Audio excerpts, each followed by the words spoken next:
उद्धव जी, हम तुम्हें एक उदाहरण देते हैं। परम यशस्वी सम्राट इलानंदन पुरुरवा उर्वशी के विरह से अत्यंत बेसुध हो गए।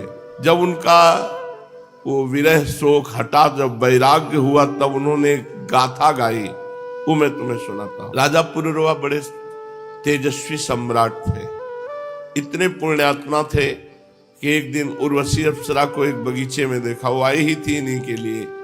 उर्वशी अप्सरा भगवान नारायण की जंघा से प्रकट हुई स्वर्ग की सबसे श्रेष्ठ अप्सरा है, जिनके शरीर से योजनों सुगंध फैलती है। बात करती तो भविष्य की तरह उनके मुख से परम सुगंध निकलती। वो देवी है। उर्वशी को देखा, उर्वशी से प्रार्थना की कि आप हमारी अर्धांगिनी बन जाए। मैं पुरुरवा चक्रवर्ती सम्राट हूं, तो उनका महाराज आपकी सेवा करने का अवसर मिले, मेरा सौभाग्य है। पर मेरी शर्त है, मैं केवल घी पीऊंगी, शुद्ध घी गाय का। देवी है। और दूसरी बात, मेरे भेड़ के 2 बच्चे हैं, इनको कभी कोई चुरा न ले जाए। और तीसरी बात, कभी आपको सैया के अलग निर्वस्त्र ना देख लूं। अगर इन 3 बातों में कोई त्रुटि होगी, मैं उसी समय चली जाऊंगी। काफी समय हुआ महाराज पुरुरवा के सानिध्य में उर्वशी को रहते हुए। वर्षों व्यतीत हो गए, 1 मिनट की तरह।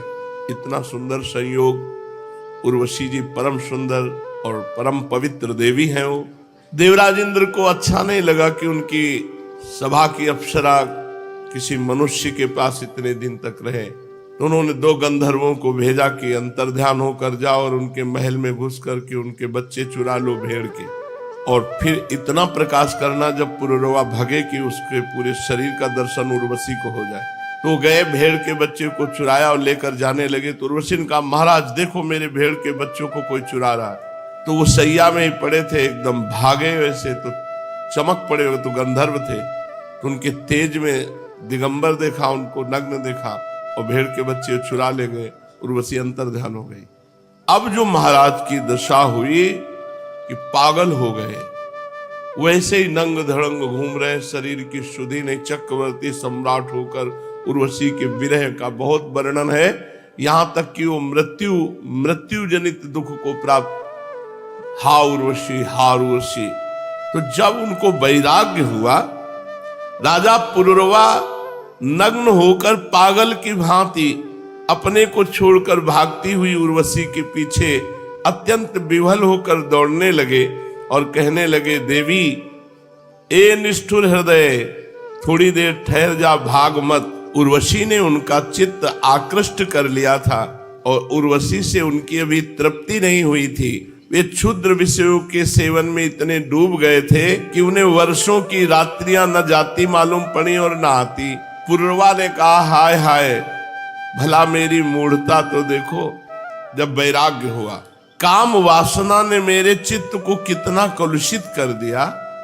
उर्वशी ने अपनी बाहुओं से मेरा ऐसा गला पकड़ा कि मैंने आयु के न जाने कितने वर्ष खो दिए।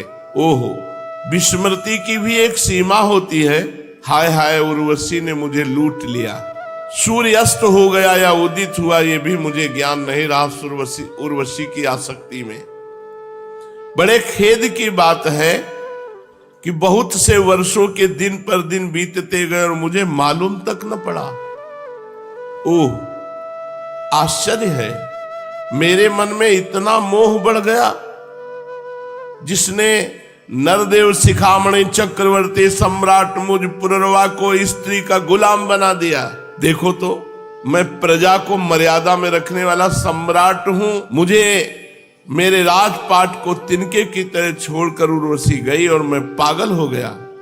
नंग धड़ंग रोता बिलखता उस स्त्री के पीछे दौड़ा। हाय हाय, ये मेरा कोई जीवन है? मैं गधे की तरह दुलत्तियां सहकर भी स्त्री के पीछे पीछे दौड़ रहा हूं, फिर भी मुझ में प्रभाव, तेज और स्वामित्व कहां? मैं अपने को सम्राट मानता हूं। पुरुरवा ने कहा, किम विद्या किम तपसा किम त्यागेन श्रुतेन वा किम विविक्तेन मौनेन स्त्री भीर्यस्य मनोहृतम, जिसका मन स्त्री ने चुरा लिया उसकी विद्या व्यर्थ गई, तपस्या व्यर्थ हो गई, त्याग व्यर्थ हो गया, शास्त्र स्वाध्याय अभ्यास सब व्यर्थ हो गया। इसमें संदेह नहीं कि जिसका चित्त स्त्री ने चुरा लिया उसकी तपस्या, एकांत सेवन, मौन सब बेकार हो गया। मुझे अपनी ही हानि लाभ का पता नहीं चला। मैं अपने को बहुत बड़ा पंडित मानता था, ज्ञानी मानता था। अरे धिक्कार है मुझ मूर्ख को, एक स्त्री ने मेरे चित्त को चुरा लिया। मैं चक्रवर्ती सम्राट होकर गधे की तरह भोगों में फंस गया। मैं वर्षों तक उर्वशी के ओठों की मादक मदिरा पीता रहा, पर मेरी काम वासना तृप्त नहीं हुई। सच है, कहीं आहुतियों से अग्नि तृप्ति होती है, ऐसे कहीं भोगों से काम की तृप्ति होती है। उस उल्टा ने मेरा चित्त चुरा लिया। आत्माराम जीवन मुक्तों के स्वामी इंद्रियातीत भगवान को छोड़कर अब ऐसा कौन है जो मुझे उस उर्वशी के फंदे से निकाल सके। उर्वशी ने तो मुझे वैदिक सूत्रों के वचनों के द्वारा यथार्थ बात कहकर समझाया ही था, परंतु मेरी बुद्धि मारी गई। मेरे मन का वो भयंकर मोह तब भी नहीं मिटा। मेरी इंद्रियां मेरे हाथ से बाहर निकल गई और मैं समझता था कि मैं सम्राट हूं। जो रस्सी के स्वरूप को न जानकर उसमें सर्प की कल्पना कर रहा है, दुखी हो रहा है, तो रस्सी ने उसका क्या बिगाड़ा। इसी प्रकार उर्वशी ने मेरा क्या बिगाड़ा। मैं अपराधी हूं। कहां तक कहूं, इस मैले कुचैले दुर्गंध से भरे अपवित्र शरीर को, ओहो कितनी सुकुमार है, कितनी पवित्र है, कितनी सुंदर है, कितनी सुगंध है, ऐसा बोला। परंतु मैंने अज्ञानवश उस असुंदर को सुंदर बोला। अब जब वैराग्य हुआ तब बुद्धि काम कर रही। ये शरीर माता पिता का सर्वस्व है कि पत्नी की संपत्ति है। ये स्वामी की मोल लुई हुई वस्तु है या आग का ईंधन है, या कुत्ते गीद इसे चीत चीत कर खाएंगे उनका भोजन है। इसे अपना कहें या सुहृद संबंधियों का कहें, बहुत सोचने विचारने पर भी कोई निश्चय नहीं होता। ये शरीर मलमूत्र से भरा हुआ अत्यंत अपवित्र है। इसका अंत यह है कि पक्षी खाकर विष्ठा कर देंगे, इसके सड़ जाने पर इसमें कीड़े पड़ जाएंगे, जला देने पर ये राख का ढेर हो जाएगा, और ऐसे शरीर पर लोग लट्टू होते हो। ये शरीर त्वचा, मांस, रुधिर, स्नायु, मेदा, मज्जा, हड्डियों का ढेर है। ये मलमूत्र और पीप से भरा हुआ है। यदि मनुष्य इसमें रमता है तो मलमूत्र के कीड़े में और मनुष्य में क्या अंतर रहा। इसलिए अपनी भलाई समझने वाले विवेकी मनुष्य को चाहिए कि कामी स्त्रियों से और स्त्री लंपट कामी पुरुषों से बहुत दूर रहे, इनका संग न करें। इसलिए अपने कल्याणकामी भलाई पुरुष को चाहिए, जो अपना चाहता हो कि भलाई, उसको कामी स्त्रियों से और कामी पुरुषों से दूर रहना चाहिए। विषय और इंद्रियों के संयोग से ही मन में विकार होता है। इनका संग होते ही विकार आ जाएगा, अन्यथा विकार का कोई अवसर ही नहीं है। देखो, जो वस्तु कभी देखी नहीं गई, सुनी नहीं गई, उसके लिए मन में विकार नहीं होता। जो लोग विषयों के साथ इंद्रियों का संयोग नहीं होने देते, जो लोग विषयों के साथ इंद्रियों का संयोग नहीं होने देते, उनका मन धीरे धीरे शांत हो जाता है। मन कह रहा है ये भोग भोगे, बिल्कुल मत भोगो, तो धीरे धीरे शांत हो जाएगा। अतः वाणी से काम संबंधी वार्ता मत करो, कान से काम संबंधी वार्ता मत सुनो, मोबाइल से काम संबंधी दृश्य मत देखो, और मन से काम संबंधी बातें मत सोचो। इंद्रियों से, स्त्री लंपटों से और स्त्रियों से बहुत दूरी बनाकर रखो अगर परमार्थ में चलना है। ऐसे कामी पुरुषों से, मेरे जैसे लोग जो सम्राट हैं, इनकी बात क्या, बड़े बड़े जो ज्ञानी हैं, विद्वान हैं, उनको भी अपनी इंद्रिय और मन पर विश्वास नहीं करना चाहिए। कभी भी धोखा दे सकते हैं। भगवान श्री कृष्ण कहते हैं, उद्धव जी, राजराजेश्वर पुरुरवा के मन में जब इस तरह के उद्गार उठने लगे तो उसने उर्वशी का परित्याग कर दिया, उर्वशी लोक का। अब ज्ञानोदय होने के कारण उनका मोह जाता रहा और अपने हृदय में ही आत्मस्वरूप भगवान मेरा साक्षात्कार कर लिया और शांत होकर स्थित हो गए। इसलिए बुद्धिमान पुरुष को चाहिए कि पुरुरवा की भांति कुसंग छोड़ दे, चाहे वो कामी पुरुष हो चाहे कामी स्त्री हो, संग छोड़ दे, सत्पुरुषों का संग करे। संत पुरुष अपने सदुपदेशों से जो रही हुई वासनाएं होती हैं वो मन की आसक्ति नष्ट कर देते हैं। संत पुरुष का लक्षण है कि वो कभी किसी वस्तु की अपेक्षा नहीं रखते। संतों का चित्त मुझ में लगा रहता है। संतों के हृदय में अगाध शांति होती है, शांति का समुद्र लहराता रहता है। वे सदा सर्वदा सर्वत्र सब में सब रूप से स्थित भगवान का ही दर्शन करते हैं। संतों में अहंकार का लेश नहीं होता, संतों में ममता की संभावना नहीं होती।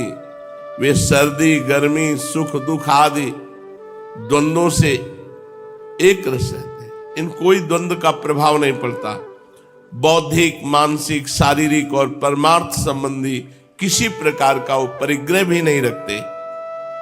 परम भाग्यवान उद्धव जी, संतों के सौभाग्य की महिमा कौन कहे। संतों के पास तो सदा सर्वदा मेरी लीला कथाएं हुआ करती हैं। जो मेरी लीला कथाएं सुनता रहता है उसका परम हित परम मंगल होता है। मेरी लीला कथाओं का जो सुनते रहते हैं उनके हृदय के सारे पाप ताप भस्म हो जाते हैं। जो लोग आदर और श्रद्धा से मेरी लीला कथाओं का गान करते हैं, श्रवण करते हैं, अनुमोदन करते हैं, वे मेरे परायण हो जाते हैं, मेरी अनन्य प्रेममयी भक्ति को प्राप्त कर लेते हैं। उद्धव जी, मैं अनंत अचिंत कल्याणमय गुण गणों का आश्रय हूं। मेरा स्वरूप है केवल आनंद, केवल अनुभव, विशुद्ध आत्मा। मैं साक्षात परब्रह्म परमात्मा हूं। जिसे मेरी भक्ति मिल गई वह संत हो गया। जिसे मेरी भक्ति मिल गई उसे कुछ भी पाना शेष नहीं है। उनकी तो बात ही क्या। जिसने संत पुरुषों की शरण ग्रहण कर ली उसका भी कर्म जड़ता, संसार भय और अज्ञान सर्वथा निवृत्त हो जाता है। जैसे अग्नि भगवान का आश्रय ले ले तो शीतलता, भय और अंधकार का दुख नहीं रहता, ऐसे जो संतों का आश्रय ले ले तो ये संसार भय नहीं रहता। काम क्रोधाग्नि अग्नि उसके हृदय को नहीं जलाएगी, बड़ा हृदय शीतल रहेगा और बिना किसी अन्य साधन के संत आश्रय मात्र से भगवान की कृपा से उसका कल्याण हो जाएगा। जो इस घोर संसार सागर में डूब उतरा रहे उनके लिए ब्रह्मवेत्ता संत ही एकमात्र आश्रय है। जैसे जल में डूब रहे लोगों के लिए नौका सहारा है, ऐसे ही संसार में डूबे हुए प्राणियों के लिए संत सहारा है। जैसे अन्न से प्राणियों के प्राण की रक्षा होती है, जैसे मैं ही दीन दुखियों का परम रक्षक हूं, जैसे मनुष्य के लिए परलोक में धर्म ही एकमात्र पूंजी है, वैसे ही जो लोग संसार में भयभीत है उनके लिए संत जन ही परमाश्रय है। जैसे सूर्य आकाश में उदय होकर लोगों की और जगत की अंधकार वृत्ति हटा करके प्रकाश कर देता है, नेत्र देख पाते हैं जगत को, वैसे ही संत पुरुष ऐसी ज्ञान दृष्टि देते हैं, अंतर्दृष्टि देते हैं कि हम सब में भगवान को देख पाते हैं। संत अनुग्रहशील देवता है, संत अपने हितैषी सुहृद है, अब पूजन की पद्धति बता रहे कि कैसे पूजा करनी चाहिए। सो आगे शेष चर्चा आगे। श्री राधा वल्लभ लाल की जय।